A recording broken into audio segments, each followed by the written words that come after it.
অনেকেই বলে, আরে ভাই ফেসবুকে আপনি এসে কেন অযথা বকবক করেন? আপনাকে বলতেছি ভাই এখন আর আগের দিন নাই। এখন আপনার একটা সমস্যার কথা, আমার একটা সমস্যার কথা। আমরা এই নিজেরটা নিজেই বলতে পারি। যেমন এখন আর কোনো সাংবাদিকের কাছে যাইতে হয় না, কোনো টিভি চ্যানেলের কাছে যাইতে হয় না।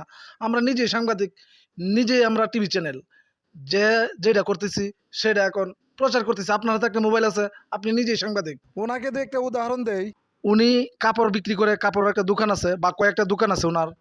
এইগুলি ভিডিও করে আপনাদেরকে আমাদেরকে দেখাইতেছে। আবার প্রত্যেক বছর একটা করে বিয়ে বসতেছে। এইগুলি আমাদেরকে ভিডিও করে দেখাইতেছে।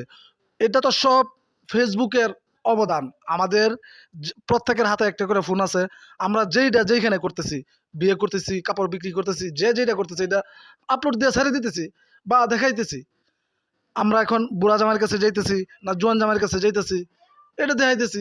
উনি দেখেন যখন বুইড়া জামাইয়ের কাছে থাকে, কখন কোথায় কি করতেছে সবগুলি দেখা। যখন আবার জোয়ান জামাইয়ের কাছে যাইতেছে, মানে ইয়াং ভাইয়ের কাছে যাইতেছে, কখন কি করতেছে না করতেছে সবগুলি আমাদেরকে ভিডিও করে দেখাইতেছে। তো উনি যদি উনার মনের কথাগুলি, উনার ব্যবসা প্রতিষ্ঠানের সবগুলি আমাদেরকে দেখাইতে পারে, আপনি আপনি আপনি আমি কেন পারবো না ভাই?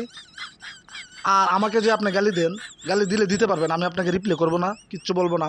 কিন্তু উনি যে প্রত্যেক বছর একটা করে বিয়ে বসতেছে, আপনি এই কথাটা একবার কমেন্টের মাধ্যমে বইলা দেখেন। যদি আপনারা গাইলাইতে গাইলাইতে গাঙ্গনে না পালা, তখন আমাকে বইলেন।